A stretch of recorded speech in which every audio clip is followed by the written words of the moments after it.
Ya pemirsa, kecelakaan lalu lintas di perlintasan kereta api pada tahun 2022 ini mengalami peningkatan 21,5% dibandingkan tahun sebelumnya.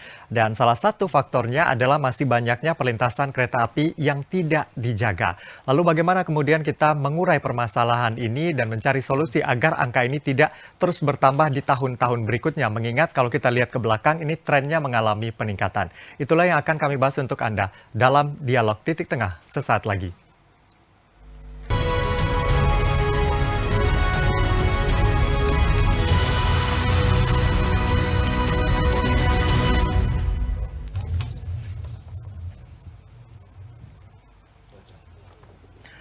Jenazah satu keluarga korban tewas tertabrak kereta api di perlintasan tanpa palang pintu di Kecamatan Rejoso, Kabupaten Pasuruan dimakamkan. Pihak kerabat dan tetangga mengaku sangat kehilangan karena korban dikenal agamis, baik dengan warga sekitar. Kelima jenazah yakni Muhammad Said, Mina Kumairi, Anissa, Hikmah, dan seorang balita bernama Muhammad Faizin, warga Kelurahan Kebonsari, Kecamatan Panggung Rejo, Kota Pasuruan, dimakamkan berdampingan di TPU Gading Rejo. Kerabat dan tetangga merasa kehilangan karena keluarga almarhum di kampungnya dikenal agamis, baik dengan warga sekitar. Almarhum Muhammad Said bekerja sebagai penjual barang pecah belah yang memiliki satu istri dan 4 orang anak. Saat ini tinggal satu anak dari almarhum yang masih hidup, yakni anak pertamanya yang sedang menempuh pendidikan di pondok pesantren.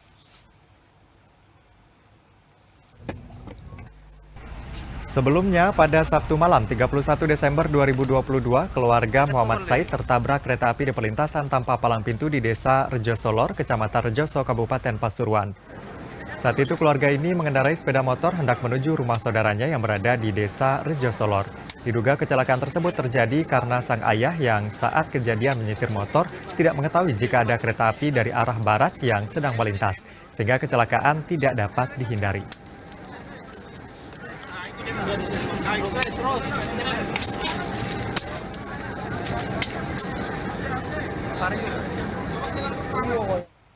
Ya pemirsa, inilah Dialog Titik Tengah, kita membahas maut intai perlintasan kereta. Yang baru saja Anda saksikan ini adalah berita yang terjadi pada awal tahun, kecelakaan kereta api yang menewaskan satu keluarga di Pasuruan. Dan baru-baru ini di pekan ini juga ada kecelakaan kereta api juga di Mojokerto, yang mana kereta api menabrak begitu ya, ada truk yang tersangkut di perlintasan kereta api. Nah, ini akan kita bahas bagaimana kemudian kita mengurai begitu agar kecelakaan tidak terjadi lagi di perlintasan kereta api. Untuk membahasnya sudah hadir narasumber kami. Yang pertama di studio ada 2 orang. Di sebelah saya ada Pak Lukman Arif, Manajer Humas PT KAI Daup 8 Surabaya. Selamat siang, kabar baik Pak? Selamat siang, alhamdulillah kabar baik. Terima kasih sudah meluangkan waktunya hadir hari ini, karena yang di Mojokerto ini di bawah Daup 8 ya Pak ya kemarin? Betul, itu masuk wilayah Daup 8 Surabaya. Masuk di wilayah Daup 8. Di sebelah Pak Lukman ada Pak Joko Pitoyo, Kabid Perkeretaapian dan Jaringan Transportasi di Sub Jawa Timur. Selamat siang Pak Joko. Siang. Kabar baik Pak? Alhamdulillah. Terima kasih sudah bergabung bersama kami hari ini di Dialog Titik Tengah. Dari luar studio sudah bergabung juga bersama kami Kombes Pol Muhammad Taslim Khairuddin yang merupakan Dirlantas Polda Jawa Timur. Selamat siang Pak Taslim. Selamat siang, Assalamualaikum warahmatullahi wabarakatuh. Waalaikumsalam, terima kasih sudah bergabung bersama kami. Untuk pertama saya mungkin ke Pak Taslim terlebih dahulu. Pak, untuk angka kecelakaan lalu lintas tadi saya sebutkan meningkat 21,5% dibandingkan tahun sebelumnya. Bisa dijelaskan Pak untuk angka-angka kecelakaan lalu lintas di perlintasan ini Pak? Ya, kami kemarin sudah mencoba membandingkan antara kecelakaan tahun 2020, 2021, dan 2022. Memang betul sekali terjadi peningkatan.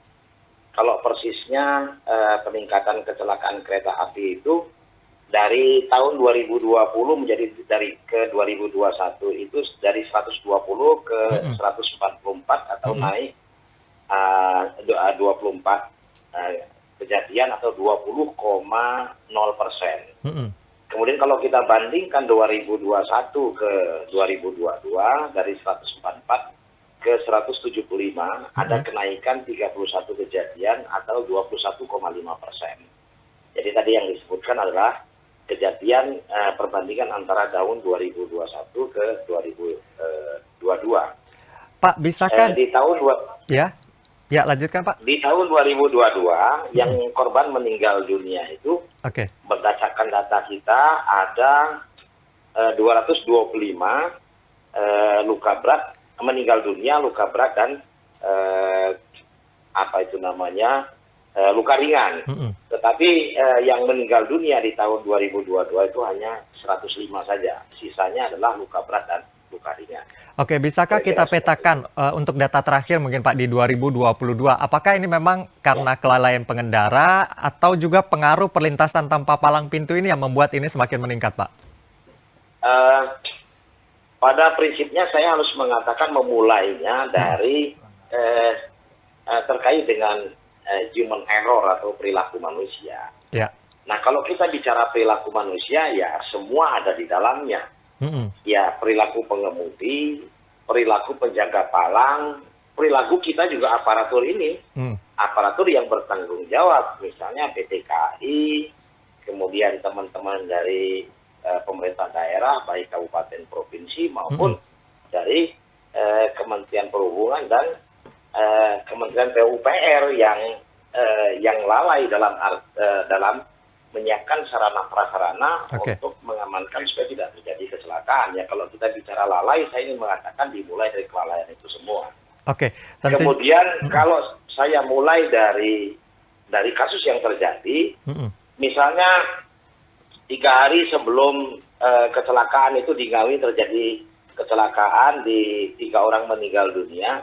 Sebenarnya palang pintu itu sudah mulai menutup, tetapi pengemudi tetap menerobos. Sehingga terjadi kecelakaan dan meninggal 3 orang.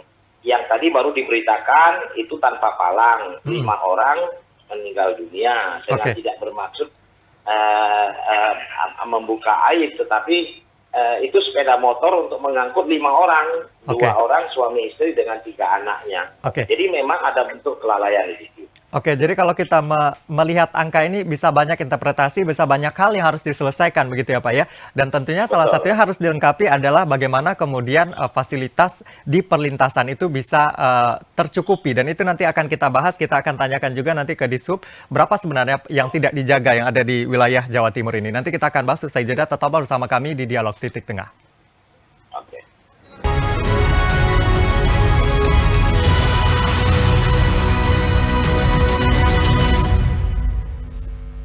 Anda masih bersama kami di Dialog Titik Tengah. Tadi sudah disampaikan data-datanya untuk kecelakaan lalu lintas di perlintasan kereta api oleh Dirlantas Polda Jawa Timur. Sekarang kita ingin mengetahui sebenarnya perlintasan kereta api di Jawa Timur ini kondisinya seperti apa dan berapa yang tidak dijaga. Data-datanya tentu dimiliki oleh Pak Joko. Pak Joko, di Jawa Timur ini perlintasan kereta api kita kondisinya seperti apa ya Pak?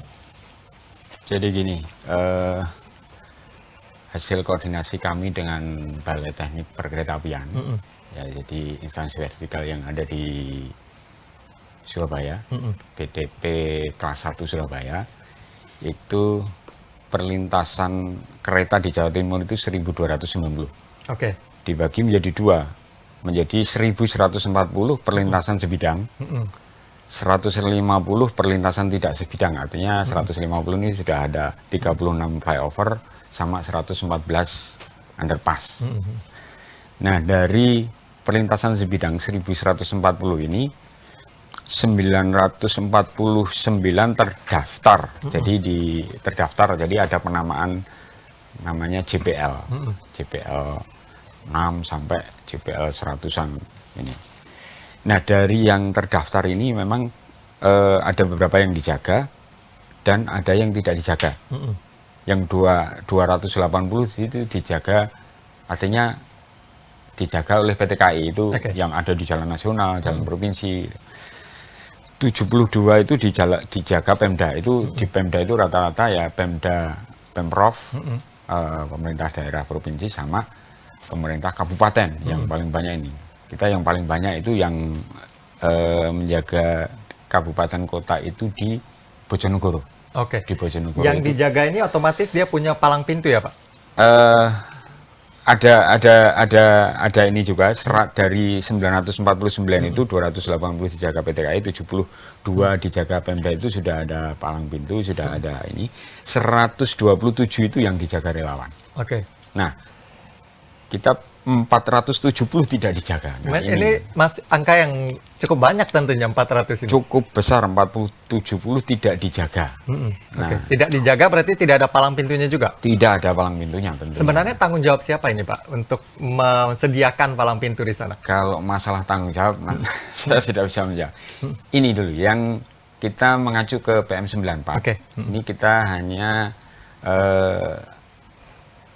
apa istilahnya membacakan untuk terkait dengan kewenangan atau pengelolaan perlintas bidang itu dalam PM94 2018 itu menteri itu di jalan nasional, gubernur untuk jalan provinsi, dan bupati atau wali untuk jalan kabupaten, kota atau jalan desa.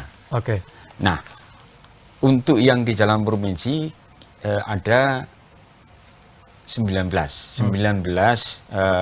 perlintasan sebidang yang itu akan menjadi tanggung jawab provinsi dalam pengelolaannya. Nah, ini masih ada satu palang pintu yang sekarang baru kita akan bangun. Ini sudah proses pembuatan pos sama pengadaan. Sisanya berada di kabupaten kota sesuai dengan status jalan. Jalan kabupaten kota sesuai status jalan. Ketika terjadi kecelakaan, biasanya mata pertama kali tertuju ke PT KAI begitu ya, Pak Lukman. Nah, ini bagaimana Pak Lukman melihat begitu sebagai ya katakanlah operator kereta api yang melewati memakai fasilitas itu, bagaimana melihat kondisi perlintasan khususnya di Daops 8 sendiri, Pak?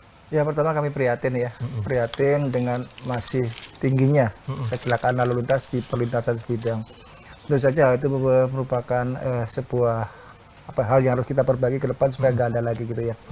KAI sebagai salah satu operator perkereta apian juga nggak tinggal diam, bergandeng tangan dengan kepolisian, dengan dinas perhubungan, dan dengan rekan-rekan lain, mungkin dengan komunitas pecinta kereta api juga melakukan upaya preventif. Jadi kami itu secara berkala melakukan upaya sosialisasi langsung ke perlintasan bidang, sosialisasi ke sekolah-sekolahan yang terdekat dengan rel kereta api, dan nggak ke masyarakat yang sekiranya aktivitas sehari-hari dia menyeberang jalur kereta api. Itu upaya kami untuk melakukan upaya preventif. Di samping itu juga kami juga melakukan penutupan cikal bakal perlintasan liar. Jadi kalau ada cikal bakal perlintasan liar yang diameternya sekitar 2 meter, kami koordinasi dengan kewilayahan, kami tutup. Itu sebagai upaya-upaya preventif agar kecelakaan bisa kami minimalisir. Dan tentu saja terkait kewenangan kan sudah ada aturan yang mengatur, KAI sebatas operator perkereta-apian, jadi mungkin ada lembaga lain atau instansi lain mungkin yang lebih kompeten untuk menangani kewenangan tadi. Bisa karena ini yang pakai kan tentunya PT KAI gitu ya. Bisa tidak KAI ini kemudian mendorong pemerintah daerah baik itu dari provinsi ataupun juga kabupaten kota agar bisa melengkapi ini, paling tidak ada early warning systemnya, Pak? Koordinasi dan juga upaya sinkronisasi tentu kami jalankan. Itu merupakan suatu proses dari legislasi tersebut ya. Tapi tadi upaya-upaya preventif kami lakukan sebagai upaya untuk meniadakan kecelakaan lalu lintas tadi. Upaya-upaya preventif, sosialisasi, datang langsung ke masyarakat, dan juga menutup cikal bakal perlintasan yang diameternya 2 meter itu kami langsung tutup. Itu sebagai upaya-upaya yang saat ini bisa kita lakukan. Sekarang saya ke Pak Joko lagi.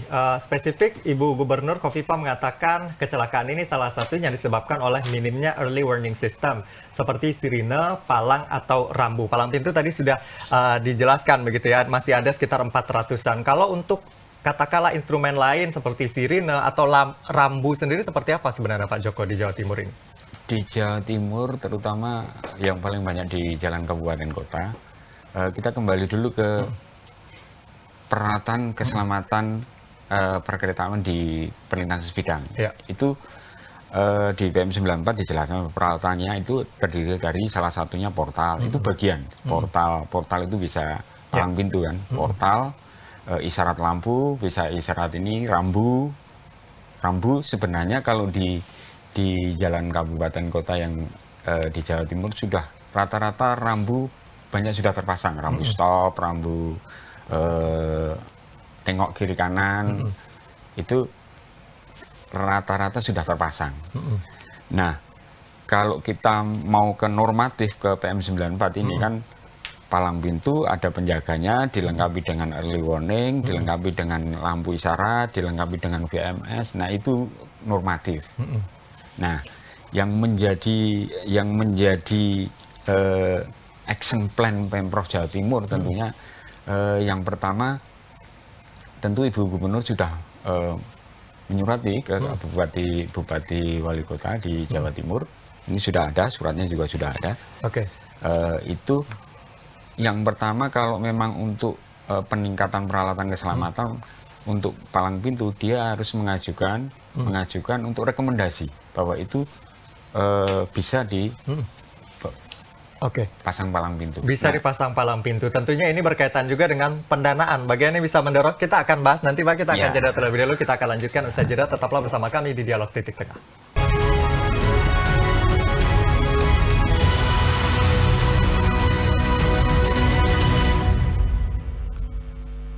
Anda kembali bersama kami di Dialog Titik Tengah. Masih ada Dirlantas Polda Jatim, Pak Lukman dari Daop 8, dan juga Pak Joko dari Disub. Mungkin bisa dilanjutkan tadi Pak, bagaimana kemudian ini bisa kita dorong dengan baik, karena tidak hanya Pemprov saja gitu ya Pak ya. Ini ada pemerintah kota dan juga kabupaten yang harus ya sama-sama memiliki, ada willing untuk membuat itu Pak. Nah ini bagaimana Pak?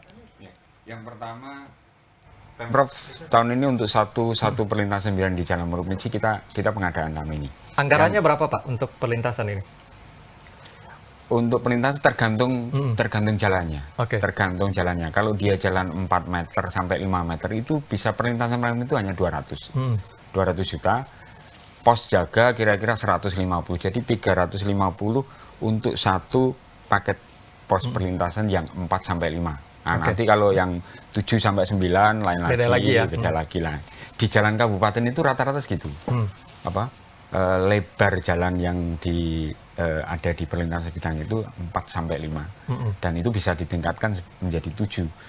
Itu rata-rata bisa menganggarkan 200 untuk palang pintunya, pos dan pendukungnya, air, listrik itu sekitar 150 sampai 200. Jadi di satu titik itu untuk prasarannya bisa 400 juta.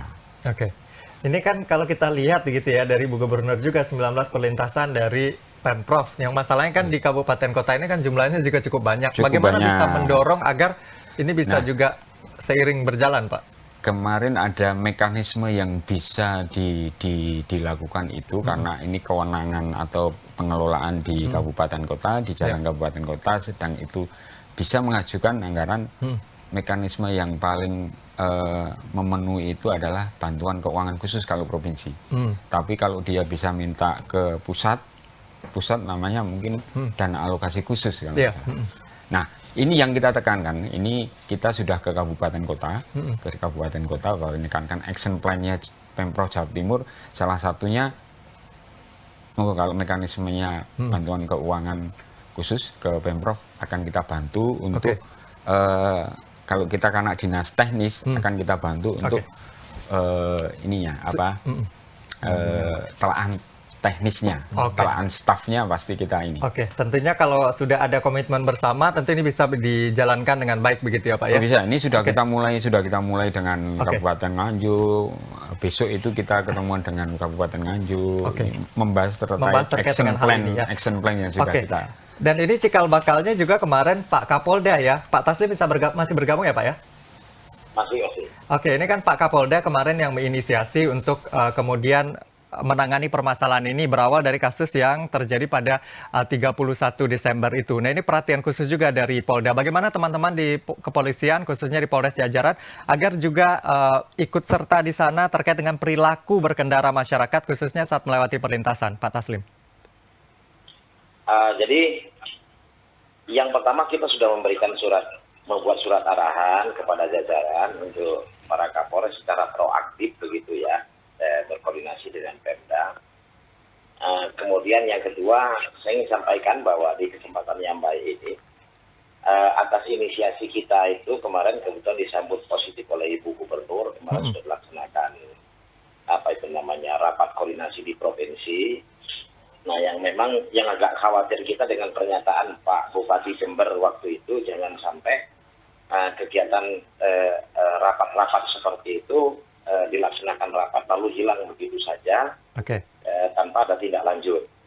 Termasuk barangkali sore hari ini kita bicara di sini, setelah selesai bicara lalu selesai begitu saja. Saya harapkan tidak demikian. Maka di kesempatan yang baik ini izinkan saya menyampaikan secara terbuka terkait dengan kegalauan kami sebetulnya. Seingat saya sejak tahun 99 masalah perlintasan kereta api ini sudah menjadi persoalan. Dan memang ada tarik-menarik, ada lempar-melempar begitu, seakan-akan menjadi tanggung jawab para pihak. Sehingga mencoba, saya tidak ikut bertanggung jawab di dalamnya. Ada kata-kata yang demikian. Misalnya ketika waktu itu kita diskusikan, timbul keretanya mana dulu, rel keretanya mana duluan dengan jalan. Nah seperti itu timbul persoalan terus. Oke. Nah sekarang sudah ada, tadi sudah disampaikan oleh Pak Joko kalau nggak salah terkait dengan keputusan Menteri nomor 94 tahun 2018 sudah ada tanggung jawabnya. Yang ke depan kami sudah diperintah oleh Pak Kapolda, saat ini sedang kita rumuskan